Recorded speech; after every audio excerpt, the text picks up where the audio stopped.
안녕하세요. 야무삭입니다. 이번 주제는 선행학습은 어떤 학생에게 적합할까에 대해 얘기해 볼까 합니다. 사실 단계 제대로 된 발달 과정을 거치는 것은 아이들에게 굉장히 중요합니다.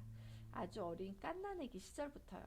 예를 들어 한국의 부모들은 아기가 태어나서 기기 시작하고 첫걸음을 딱 떼면 와, 우리 애기는요, 10개월 만에 걷기 시작했어요. 막 이러면서 엄청 기뻐해요. 그런데 제가 외국에서 생활할 때 되게 특이한 모습을 본 적이 있어요. 걸을 수 있는 아기를 부모가 계속 기계 유도하는 거예요. 한국에서는 상상도 못할 일이죠. 그래서 왜 걷기를 원하는 아기를 계속 기어다니게 만들려고 애쓰냐고 물었더니 아이가 너무 빨리 걷기를 시작했는데 이렇게 기는 행위 자체가 뇌에 자극을 줘서 뇌 발달을 돕는 아주 중요한 절대로 생략되어서는 안 되는 일이라고 하더라고요. 굉장히 흥미롭죠?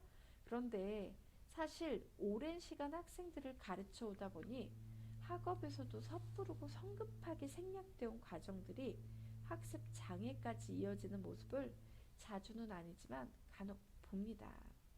22년간 학생들 가르치면서 만나봤던 가장 심했던 사례 한 가지를 말씀드려 볼게요. 아버님께서 사자를 달고 계신 집안의 따님을 학원에서 일하면서 선생님 굉장히 젊었을 때 가르친 적이 있어요. 그 학생은 당시 초등학교 5학년 학생이었고 학원은 7개쯤 다니고 있었어요. 이미 이 학원에 오기 전에.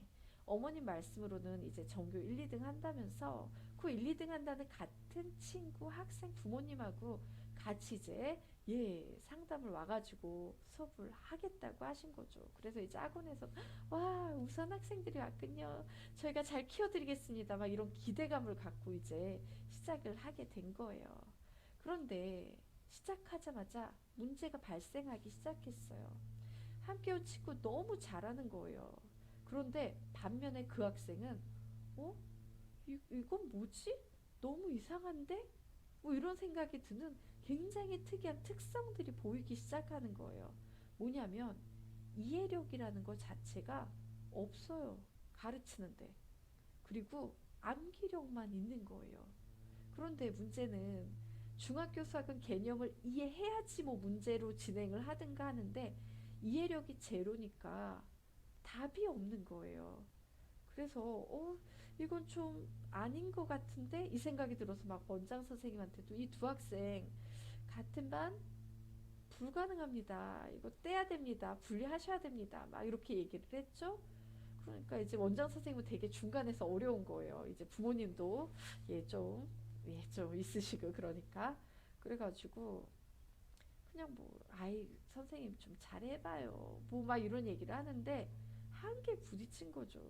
그렇다고 해서 이제 선생님은 보통 여러분도 아시겠지만 22년째 막 최상위권 애들만 열정 넘치는 애들한테 그래 내가 너희들의 열정을 다 채워줄 수 있어 막 이러면서 가르쳐 오던 사람이라서 공부 못하는 학생한테 못 따라오는 학생한테 이제 진도를 맞춰주면서 그래 제가 못 따라오니까 우리 반복할까?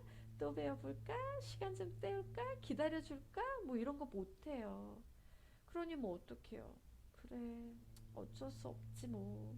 선생님 생각에 이건 아닌 것 같지만 수업을 하자 뭐 이러면서 나가니까 애도 힘들고 선생님도 힘들고 정말 답이 없었어요. 자 그런데 이제 그렇게 힘든 수업하고 나면 학생하고 막 얘기를 할 거 아니에요. 그러면서 이제 좀 알게 된 사실이 이거였어요. 이제 어머님께서는 이제 아버님께서 너무 공부를 잘하셔서 이제 사자까지 딱 달고 막 이러시니까 시댁에서 야, 얘 왜 이렇게 공부 못해? 이거 너 머리 닮아 그런 거야? 막 이런 소리 당연히 듣기 싫죠. 그래서 아주 어렸을 때부터 엄청나게 공부를 시킨 거예요. 학원? 예, 막 뺑뺑이 돌리고. 그런데 문제는 예, 아이들은요, 단계 소화할 수 있는 정도의 공부를 따라가야 되는데, 이 학생에겐 그런 기회가 없었던 거예요. 그냥 나를 사랑해주고, 나를 엄청나게 열심히 진짜 하루 종일 서포트해주는 엄마의 이런 바램에 맞춰주기 위해서 꾸역꾸역 소화도 못하는 것들을 그냥 씹어 삼키기 시작한 거죠, 공부를. 네. 그러면서 이제 버티려니까 어떻게 해요? 이해는 미처 할 시간조차 없고 복습할 시간도 없고 막 치니까 그냥 순간순간 임시 방편과도 같은 암기력을 키웠던 거예요. 그러면서 발달 과정에 장애가 생기기 시작한 거예요. 암기력은 완전히 비대해지고요. 이해력은 싹조차도 아주 작은 싹조차도 키우지 못한 채 정말 이상하게 학습이 되어 온 거예요. 되게 안타까운 건 분명히 그 학생이 그렇게 많은 학원을 그렇게 오랜 시간 다녀왔으면 그런 상황을 눈치챘던 선생님들 계셨을 거예요. 그런데 아, 다들 선생님처럼 이제 고용된 강사 입장이었을까요? 아무도 그런 말을 안 해주고 그냥 네 잘해요 계속 시키시면 돼요 이런 식으로 이제 밀고 올라오셨던 거예요. 그리고 지금 선생님이 이제 가르쳤던 그 학원에서도 계속 그냥 에이 선생님이 잘 가르쳐봐 에이 할 수 있잖아 막 이런 식으로 하고 근데 그게 되나요? 예 초등학교 때는 버틸 수 있어요. 그런데 고등학교 과정에서는 아니 중등이었죠? 중등 과정에서조차도 못 버텨요. 그런 경우는 왜? 개념이 막 쏟아져 나오기 시작하니까. 그래서 결국 어떻게 됐겠어요? 이제 그 학생 마음의 벽이 생긴 거예요. 막 이렇게 아 내가 감당할 수 없는 벽이 드디어 생기기 시작했구나. 버티려니까 버텨져요? 안 되죠. 막 옆에 있는 애는 막 대답 잘하고 막 너무 잘해 나가는데 자기는 하나도 모르겠는 거예요. 막 백지창처럼. 그러니까 어떻게 해요? 마음의 병이 들기 시작한 거예요. 그리고 그게 꾹꾹 쌓여가지고 2달쯤 됐던 시점에 어느 날 학원이 이제 발칵 뒤집힌 거죠. 네. 누가 칠판을 막 칼로 잔뜩 막 카토칼로 막 칠판을 막 그어놓은 거예요. 못 쓰게. 그래서 이제 막 학원에서 막 CCTV 돌리고 막 찾아봤더니 네. 그 학생이더라고요. 그래서 이제 어떻게 했겠어요? 물어봤죠. 왜? 강의실 사진은 없고 이제 외부 CCTV 상에 그 학생이 강의실에 들어갔던 거. 그리고 그 후에 와 이거 뭐야 선생님 누가 카터칼로 그어놨어요. 이제 이 그 후에 간 학생들이 이 반응을 했었기 때문에 그래서 이제 얘기를 해보니까 이제 눈물만 뚝뚝 떨구고 있는 거예요. 너무 불쌍하지 않나요? 어쨌든 학원에서는 퇴원 조치가 내려졌고 이제 원장 선생님 본인도 너무 어려운 거죠. 그런 얘기를 부모님과 하는 게. 그래서 이제 그나마 선생님이 제일 친하고 많이 시간을 보냈다고 저한테 이제 부탁을 한 거예요. 어머님한테 좀 전화해서 아무래도 힘들겠다고 퇴원 조치 될 수밖에 없을 것 같다고 좀 얘기를 해달라고. 뭐 힘이 있나요, 선생님이? 네. 이러고 이제 그 어려운 전화를 드린 거예요. 그러면서 이제 그나마 차마 아이가 막 칼로 칠판을 긁었어요. 이 얘기는 못 하겠는 거예요. 입이 안 떨어지죠. 그래서 그나마 고민하고 고민하다가 좀 정중하게 상황을 설명한답시고 선생님이 이렇게 말씀을 드린 거예요. 어머님, 아무래도 조금 학습에 장애가 생긴 것 같습니다. 모든 학원을 이제 좀 정리하시고, 예, 요런 컨설팅, 상담, 요런 학습장애 전문 그런 선생님들 찾아가셔서 도움을 받으시면 어떨까요? 그리고 그 후에 이제 처음 시작하는 마음으로 예, 뭐 초등학교 과정 쉬우니까 빠르게 치고 올라올 수 있으니까 좀 수행부터 시작해서 다시 정상적으로 이렇게 다시 현행 거쳐서 선행으로 올라오시면 어떨까요? 그땐 제가 도움을 드릴 수 있을 것 같은데 지금 상태로는 조금 힘들 것 같습니다. 뭐 이렇게 너무 조심스럽게 사실은 한다고 했는데 어머니 완전히 그 얘기 듣자마자 막 미쳐서 화를 내시는 거예요. 우리 애가 미쳤다는 거예요. 당신 무슨 소리 하는 거야 막 이러면서. 그런데 사실 그 심정 너무 이해가 돼요. 항상 전교 1, 2등이라고 자랑스럽게 여겨왔던 딸인데 같이 간 친구 너무 잘하고 있는데 이제 뭐 갑자기 퇴원 조치라니까. 예. 거기에 이제 철없던 선생님이 예, 나름 생각한다고 해준 얘기가 어머님 입장에서는 기름에 불 붙인 격이었을 수도 있겠구나. 예, 지금도 그런 생각해요. 사실 제 22년 평생 가장 어렵고 힘들고 부담되던 상담이었어요. 하지만 그 상황에서의 적절한 답변은 뭐였을까?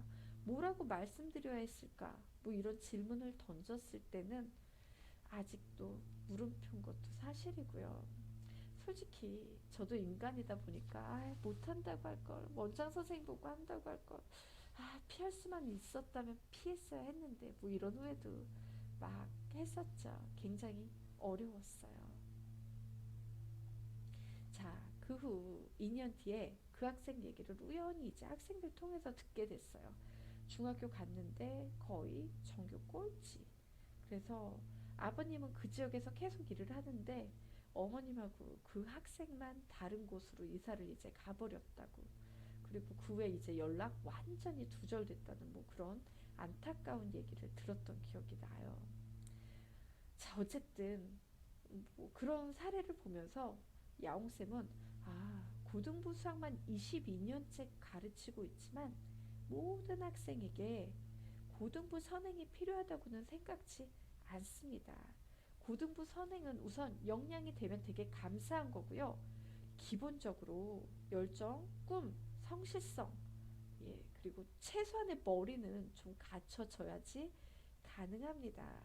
부모님의 섣부른 기대와 욕심 가감히 버리셔야 합니다. 그런 건 쓰레기통에 갖다 버리시고 냉철하게 판단하셔야 됩니다. 물론 매우 종종 학생의 능력에 비해서 너무 욕심 없으시고 정보력 없으신 뭐 행복 추구형의 소박하신 부모님들 계셔서 되게 옆에서 보기에 야 저런 학생을 저렇게 망가뜨려 가는구나 뭐 이런 경우도 비일비재해요. 어떤 학생은 재능에 비해서 교육이 과해서 막 안타깝고 어떤 학생은 재능은 진짜 최고인데 부모님이 그 학생의 가치를 못 알아봐줘서 안타깝고 참 학생, 선생님, 부모 이 삼박자 딱 적절하고 조화롭게 맞아 떨어져서 좋은 결과 낸다는 거 말만 쉽지 굉장히 어렵습니다. 물론 그 셋 중에 제일 어려운 건 누구? 학생입니다. 어쨌든 위에서 언급했던 그 학생도 조금 찬찬히 아이가 따라오는 것을 기다려줄 수 있는 여유만 어머님께서 갖고 있었다면 또 다른 인생을 살았을 거예요. 자, 그럼에도 불구하고 마음이 급하신 우리 초등학교 1, 2학년 부모님들께서 제게 전화를 주셔서 사교육을 어떻게 시켜야 할지 너무 고민돼요. 막 이러시는 분들도 계세요. 간혹 TV에나 등장하는 뭐 6살, 7살의 미적분을 한다는 천재들도 있기는 하지만 그런 학생은 저희 야옹수학이 아닌 뭐 천재 육성 프로그램, 뭐 초등학교에 대학 간다, 뭐 이런 과정이 필요할 것 같고요. 서울대 가는 평범한 영재, 의예과 가는 평범한 영재, 뭐 요 정도 수준의 학생을 기준으로 지금부터 선행에 대한 얘기를 풀어볼까 해요. 이렇게 어린 초등학교 저학년 부모님들께서 연락을 주시는 경우 야옹쌤은 말합니다. 어머님, 지금은 공부시킨다고 이 학원 저 학원 많이 보내지 마시고 책 많이 읽히세요. 독서 습관 키워주세요. 책이 얼마나 재미있는지 그 책 속의 문자들이 얼마나 다양한 상상을 펼쳐내고 생각을 키워나갈 수 있는지 알려주고 보여주세요. 아이가 책을 손에서 놓지 않으려고 한다면 그것만으로도 100점짜리 교육하신 거예요. 그럼에도 불구하고 정 불안하시다면 수학 말고 영어 공부시키세요. 수학은 그냥 학교에서 해야 하는 정도만 가볍게 하시고 4학년, 5학년 이때쯤 다시 한번 기억나시면 연락 주세요. 라고 말씀드립니다. 수학 선생님인데 웬 국어? 웬 영어? 수학은 언제? 뭐 이런 질문 하실 수도 있으신데요. 사실 보통 이 또래의 일반적인 아이들은 수학 선행을 준비할 만큼 두뇌가 연결어 있지 않은 경우가 많아요. 과목마다 요구되는 능력이 조금씩 다른데 그 나이에는 독서가 최고의 교육이죠. 그리고 굳이 공부시킨다면 언어? 자, 그림 하나 보고 가겠습니다. 네, 영어와 수학을 배우기 위해서 필요한 능력들이에요. 두 가정 모두 다 독해력 보이죠? 사실 책을 읽고 이해하는 능력, 독해력은 모든 학문의 베이스예요. 그래서 책 읽기 엄청 중요합니다. 구문수학 백날 해서 척척 연산만 하면 뭐해요? 고등학교 과정에서 문제가 무슨 말을 하는지도 몰라서 못 풀 텐데. 그 외에 능력적 요소를 보면 영어와 수학에서 요구되는 능력이 완전히 다르죠. 어머님들 생각엔 어떤 능력부터 발달할 거라고 보세요? 네, 맞습니다. 언어가 먼저입니다. 그래서 영어부터 하라고 하는 거예요. 영어는 어려도 가능하고 사실 어렸을 때 더 폭발적으로 발달하는 분야이기도 하고요. 수학 문제를 풀기 위해 요구되는 능력들은 사실 학문 전반에 걸쳐 가장 고차원적인 능력들이에요. 그래서 조금 더 여유를 갖고 기다리셔도 됩니다. 자, 그럼 이제 선행이 될 만큼 아이가 자랐어요. 이제 막 4학년, 5학년, 6학년 이 정도 자랐어요. 자, 모든 학생은 선행을 반드시 해야 한다고 야옹쌤은 주장할까요? 아니요, 절대 아니죠. 사실 동급 학년의 학생이어도 학생들의 수준은 이게 같은 인간으로서의 두뇌라는 것을 달고 태어난 게 맞나? 뭐 이런 생각이 들 만큼요. 사실 재능적인 차원에서 극과 극을 달립니다. 당연히 선행을 무조건 해야만 하는 학생도 있고 선행이 힘들지만 가능한 학생도 있고 선행을 하지 않는 것이 더 나은 학생도 있습니다. 그래서 지금부터 어떤 학생들이 선행이 가능한지에 대해 알려드리겠습니다. 22년 동안 학생들을 관찰해 보니 8개의 그룹으로 나눠지더라고요. 솔직히 말씀드려 하위권 학생들은 거의 만난 적이 없어서 제 수준에서 파악하기에는 이 정도로 나뉘어집니다. 우선 수학치 22년간 3명 보았습니다.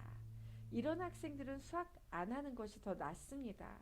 그냥 돌아서면 백지장처럼 사라지는 기억력을 가졌어요.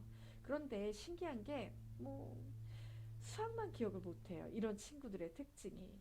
이 중 기억나는 한 학생은 역사는 막 줄줄이 깨고 100점이 나오던 학생이었는데 공부를 못하는 것도 아니었어요. 그런데 수학만 정말 바다.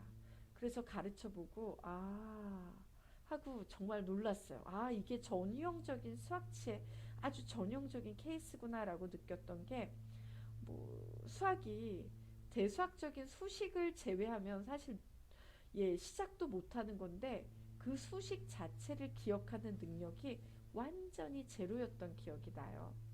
이런 경우는 그냥 수학 빼고 수학 학원비 잘 모아가지고 영어 시키고 국어 시키고 사회 시키는 게 입시에서도 더 유리합니다.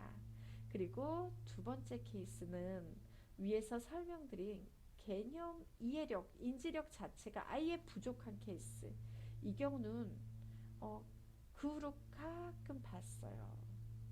네. 그런데 거의 전 과목 모두에서 문제가 발생해요. 되게 안타까운 케이스예요. 왜냐하면 선생님은 이 케이스가 선천적인 케이스라고 보지 않거든요. 이건 되게 성급하고 조급하고 욕심 많은 엄마, 보통 엄마의 욕심에서 기이한 일종의 질병과도 같은 거거든요. 그리고 세 번째 케이스, 하위권. 사실 하위권이어도 공부를 하려는 의지하고 열정만 있다면 선행 가능합니다. 그런데 대부분 공부에 관심이 없어요. 이 학생들이. 혹은 막 관심은 있고 엄마 지금부터 해볼게요 이랬는데 정작 머리도 안 따라주고 더 이렇게 손은 더 안 따라주는 거예요. 공부를 해야 되는데 손은 이렇게 핸드폰으로 자꾸만 가고 있고 이런 경우 비일비재하죠. 자, 사실 선생님 같은 경우에는 전 과목 하위권 케이스에서 수학 하나를 8등급에서 1등급까지 올렸던 학생 한 명 가르친 적이 있어요. 그런데 이 학생은 선행은 아니었고요. 고2 때 대학 가겠다고 정신 차리겠다고 공부하겠다고 이제 선생님 찾아와서 정말 열심히 했던 케이스였어요. 머리 별로 안 좋았어요, 사실은. 그런데도 그 학생 보면서 저 의지하고 열정 욕심이 저렇게 무서운 거구나. 사실 그 학생을 보면서 선생님은 이런 걸 배웠죠. 어쨌든 중요한 건 22년간 딱 한 명밖에 못 받고요. 예, 되게 희귀한 케이스였단 얘기예요. 자, 그리고 이 학생은 선행의 케이스가 아니라 사실은 고2 때 고1 수학하고 고2 수학을 즉 후행하고 현행을 동시에 나가면서 이제 그렇게라도 할 수 있습니다. 해내겠습니다. 라고 약속을 했기 때문에 선생님이 이제 시작하고 가르쳤던 학생이었어요. 그리고 이과 아니고 문과였다는 특성. 그리고 또 하나, 예, 평범한 일반고, 뭐 자사고나 특목고 학생 아니었고요.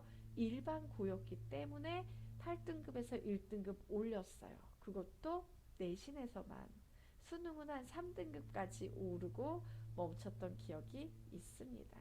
자, 어쨌든 그래서 하위권은 예, 부모님께서 이제 과하게 시키고 싶으실지라도 후행 안 됐을 확률 높고요. 현행조차 따라가기 힘든 경우 많기 때문에 후행과 현행에 더 힘써 주시는 게 맞다고 봅니다. 자, 그러면 이제 대다수의 학생 그룹에 속하는 중위권. 중위권은 두 부류로 나뉘어집니다. 선행이 가능한 그룹, 그리고 선행이 불가능한 그룹. 자, 이 둘을 가르는 기준은요. 머리는 아니고요. 예, 공부에 대한 열정이 있느냐, 성실하냐, 하려는 의지가 있느냐, 이런 마음 자세요. 그래서 이 부류의 학생들한테는 성적보다 더 중요한 게 뭐다? 이 학생의 기본적인 자세, 태도가 아닐까 싶어요. 그리고 이제 전교 30등 정도의 학생들, 굉장히 어설픈 이도 저도 아닌 상위권이죠. 자, 이 경우는 사실 뚜껑을 열어보면 공부 방법을 아예 모르는 경우가 많기 때문에 공부 방법만 알아도 성적이 수직 상승하는 경우가 종종 있어요. 그리고 한번 그렇게 막 30등에서 전교 1등 탁 찍고 나면요. 공부에 미칩니다. 왜? 방법을 알았는데 그게 먹히니까. 그리고 요런 그룹은 성실하고 열정 있고요. 욕심 있고 뭐 그러면 최상위권 못지않게 선행의 효과를 톡톡히 보는 그룹 중에 하나이기도 해요. 그런데 머리가 좋아서 나는 전교 30등 하는데요. 공부할 생각도 없고요. 게임이 좋고 휴대폰이 좋고요. 이런 학생은 상위권이어도 선행 불가능합니다.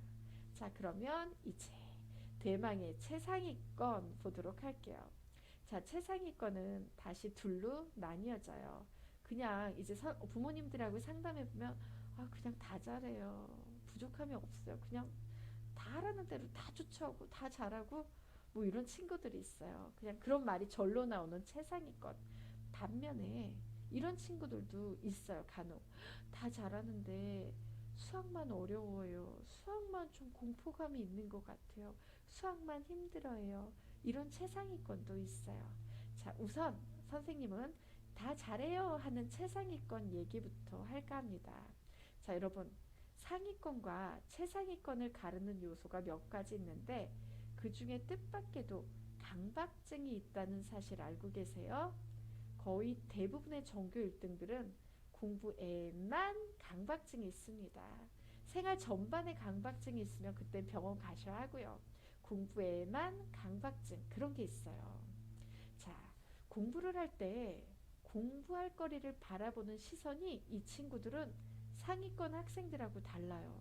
뭐 상위권 애들은 머리가 좋으니까 이건 중요하니까 공부해야 해. 저건 딱 보기에도 중요하지 않고 시험 문제로 나오기 힘드니까 패스. 뭐 이런 식으로 공부할 거리를 바라봐요. 좀 약간 여우같이 공부하는 스타일. 반면에 최상위권 전교 1등 이 친구들은요. 강박증에 걸린 곰처럼 공부해요. 이게 무슨 얘기냐면 공부할 거리를 중요도로 판단하지 않아요. 그냥 다 집어넣습니다. 뭐 이건 중요하지 않으니까 패스 뭐 이런 생각 전혀 없고요. 똑같은 개념을 봐도 이 친구들 머릿속은 이렇게 반응해요. 이거 혹시 내가 공부 안 했는데 시험에 나와 틀리면 엄청 속상하겠다. 에이 뭐 그냥 공부해두자.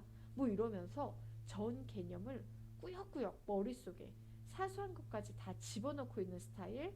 되게 피곤하게 공부하는 스타일. 그런 스타일이죠. 얼마나 피곤한지 선생님 되게 잘 알아요.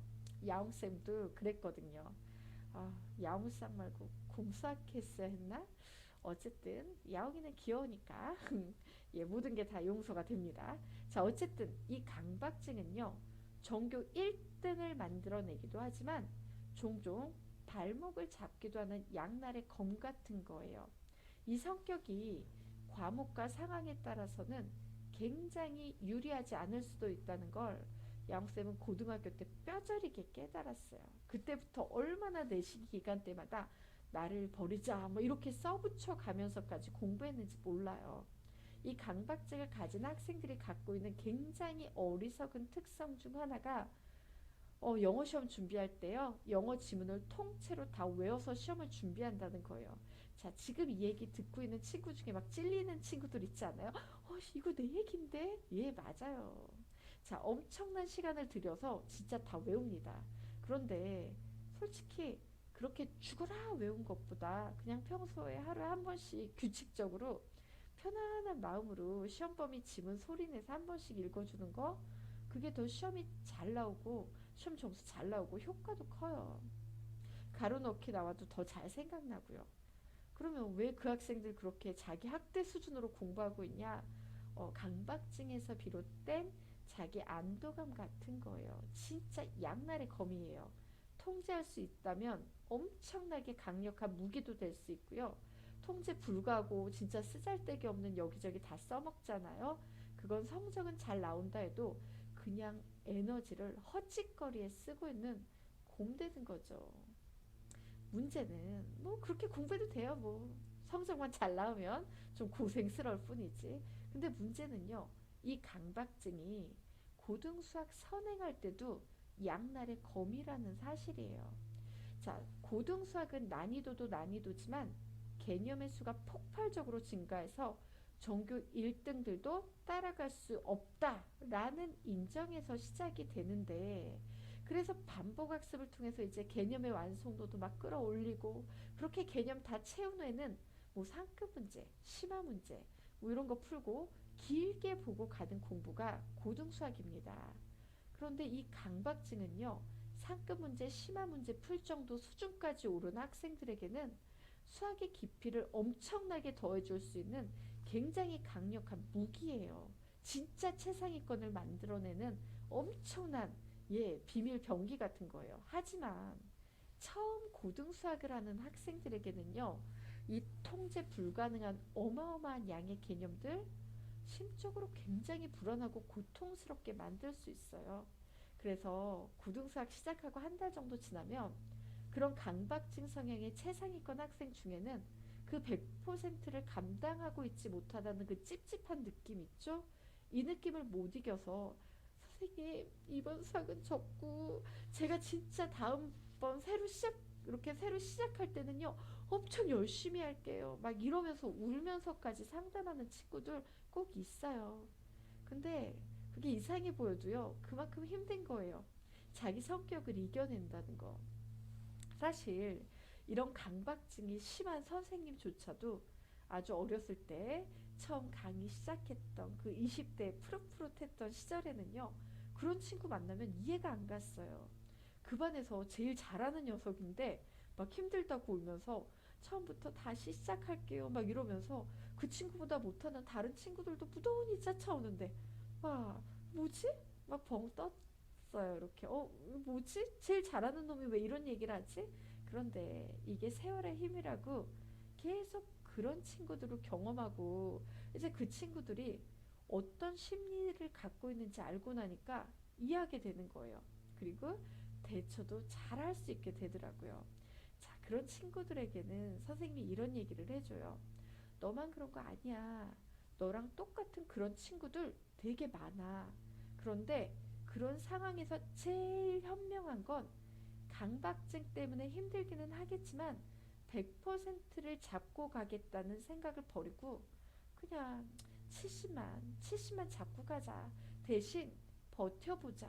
라는 결단을 내리는 게 제일 중요해. 지금 못 잡은 100% 다음 수업에는 잡을 수 있어. 하지만 지금 포기하고 다시 시작하잖아? 그러면 계속 앞부분만 공부하다가 끝날 거야.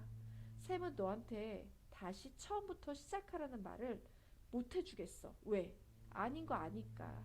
대신 해줄 수 있는 약속은 하나 있어. 지금 그 찝찝한 기분이 있지? 그거 버티고 한 번만 참아내고 돌자. 그러면 다시 시작할 때는 이게 같은 수학이었어? 이렇게 쉬웠어? 라는 생각이 들 정도로 편하고 쉽게 고등수학을 느끼게 될 거야. 그리고 100%라는 건 말이지. 그때 그런 느낌 속에서 잡아지는 거지. 이렇게 하나도 모르는 정말 백지장 같은 상태에서 막 100을 채워나간다는 거, 이거 전교 1등도 힘들어. 너뿐만 아니라 다 힘든 거야. 첫 번째 수학에서 너가 그렇게만 갖고 가고 싶었지만 진짜 눈 꼭 감고 버릴 수밖에 없었던 그 한 30% 정도 되는 그 내 새끼 같은 개념둥이들 있지? 두 번째 수학에서 알들이 다 챙겨가. 한 마리도 놓치지 말고. 그렇게 되게끔 쌤이 무조건 만들어줄게.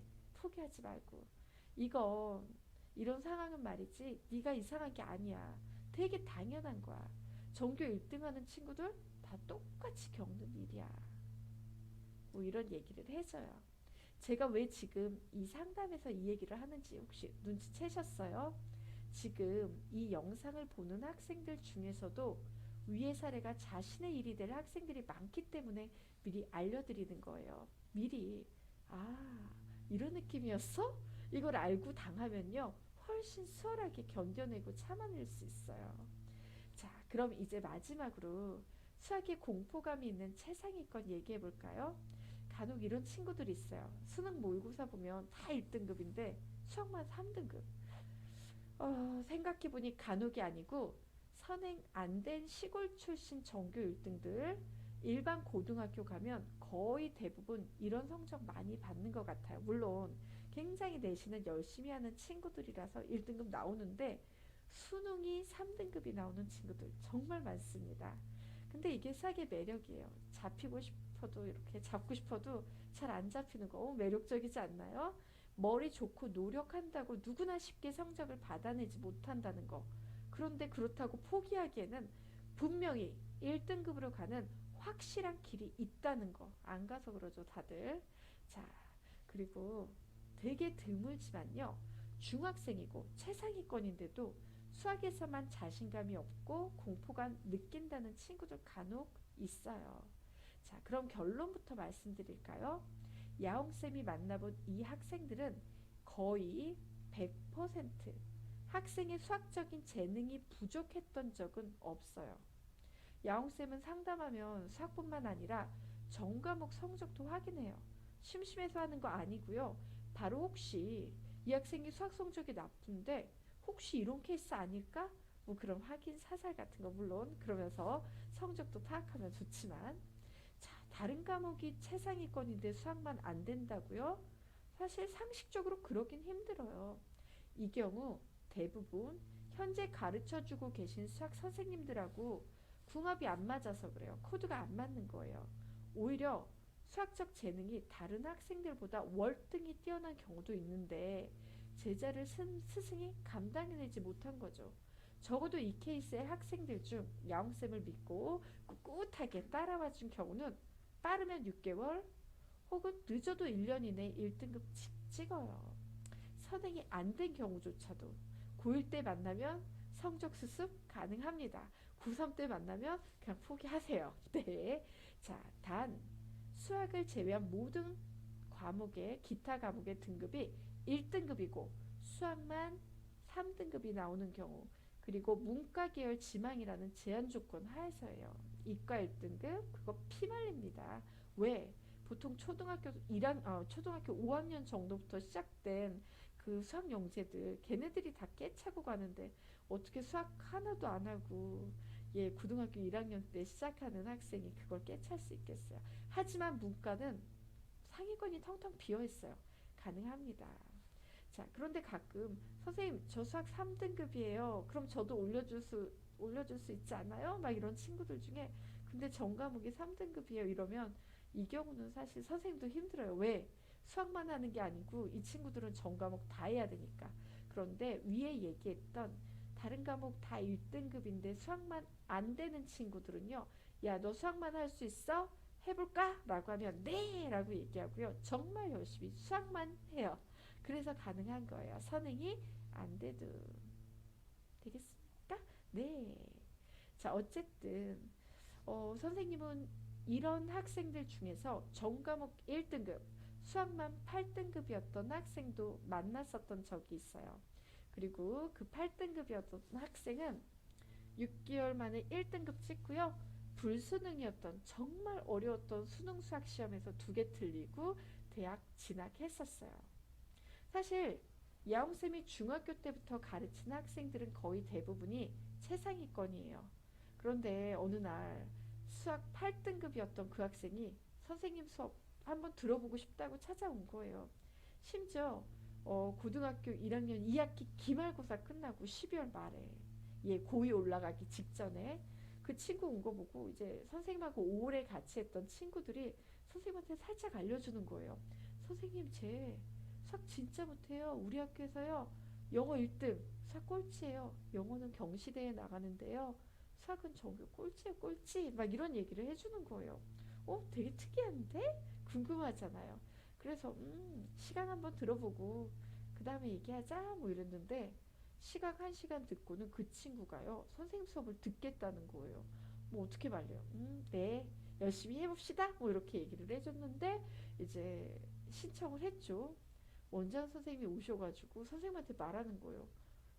선생님 수업을 겨울방학 때 5개 개강하는 거 다 신청한 학생이 있어요. 이게 쫓아갈 수 있을까요? 뭐 이래서 네? 뭐 이러면서 봤더니 그 학생인 거예요. 이거 뭐지? 뭐 이러면서 되게 의아하게 수업을 했어요. 그런데 정말 열심히 하는 거예요. 그냥 이 학생은 하루 종일 수학만 잡고 있어요. 뭐 그래야 될 상황이죠. 다 1등급인데 수학만 8등급이니까. 그래서 선생님이 이제 너무 감동적인 거죠. 너무 열심히 하니까. 진짜 수학밖에 안 하니까. 물어봤어요. 그런데 왜 선생님 수업 택했어요? 다른 선생님들 수업도 많은데? 뭐 이렇게 물었더니 그때는 이제 좀 옛날이라서 정석책으로 공부하던 정말 호랑이 담배 피던 시절이었거든요. 정석책으로 공부하다 보면 항상 뭔가 찝찝하고 답답하고 이거 아닌 것 같은데 이런 부분들이 느껴지는데 수학 선생님한테 물어봐도 항상 야 봐 답지도 이렇게 풀고 있잖아 뭐 이런 답변만 돌아왔대요. 뭔가 아닌 것 같고 근데 막히는데 이거 아닌데 근데 아무도 안 알려주고 계속 그런 부분들이 누적되다 보니까 수학이 너무 재미가 없더래요. 그런데 그 1시간짜리 시간 수업 문제 중에 바로 그렇게 답답하게 느꼈던 문제가 나왔던 거예요. 근데 선생님이 이건 잘못된 오류가 있는 풀이야. 이 문제는 이 개념으로 풀면 이런 오류가 생겨. 그래서 그 개념이 아닌 바로 이런 개념으로 접근하는 게 맞는 풀이야. 풀이가 엉터리인 거야. 답만 맞고 뭐 이러면서 제가 얘기해 주더래요. 그 얘기 듣는데 진짜 막 가슴이 뻥 뚫리는 게 바로 저거였지 막 이런 생각 들면서 이 선생님이다 뭐 이런 생각. 그래서 5과목을 다 끊어버린 거예요. 엄마 나 이 선생님한테 수학할래 다 끊어줘. 나 이제 수학 할 거야 뭐 이런 느낌. 그리고 3월달 모의고사 2등급, 그 다음 모의고사 1등급, 계속 쭉 1등급. 네, 뭐 이랬던 학생의 기억이 나네요. 자, 그래서 수학에 공포감이 있는 최상위권 학생이라면 선생님 수업 무료 샘플 강의 신청하고 1시간만이라도 들어보세요. 그러면 아마 특히 고등수학 다른 곳에서 이미 진행 중인 학생이라면 이게 뭐지? 뭐 이런 느낌? 완전 다른 그런 느낌을 받게 될 거예요. 네, 개념은 이런 거다.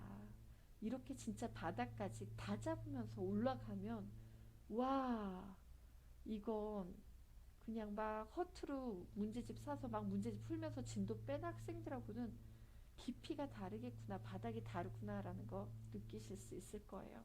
이거 자만인데 제 위험한 건데 그죠? 아 겸손하게 낮춰야 합니다.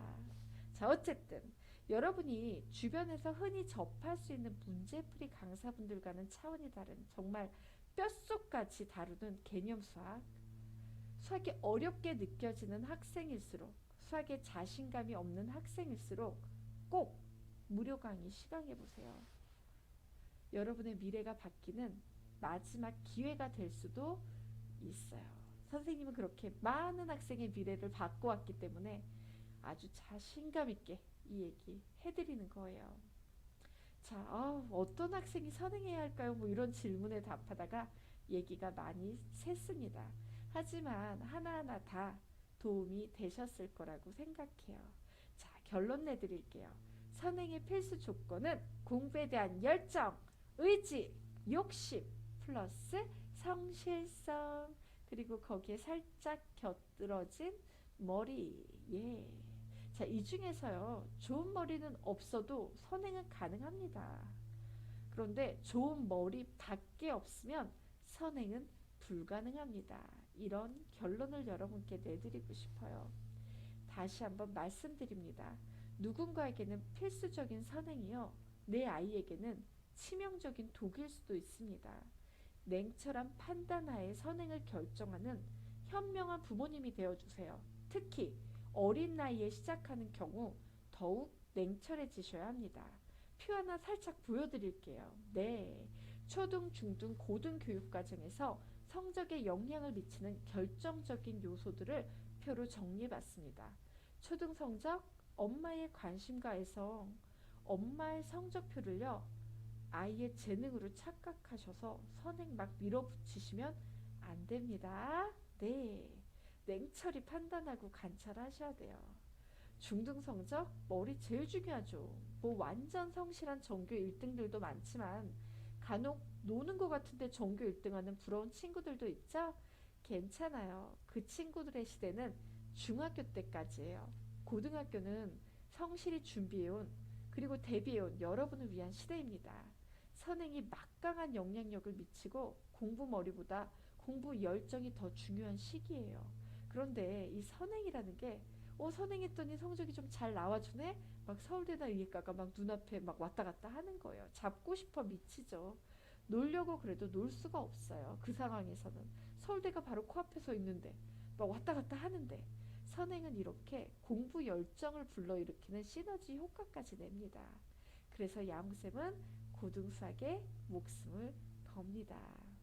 자, 이제 우리 아이는 선행이 가능할 것 같아 혹은 힘들겠다 판단하셨으니까, 그럼 선행 가능할 것 같다는 판단을 내리신 부모님들을 위해 세 번째 야옹사계 온라인 상담 주제는 선행 언제 시작해야 할까? 라는 화두하에 시작해 보도록 하겠습니다. 야옹사 온라인 상담 3클릭 부탁드립니다. 다시 만나요.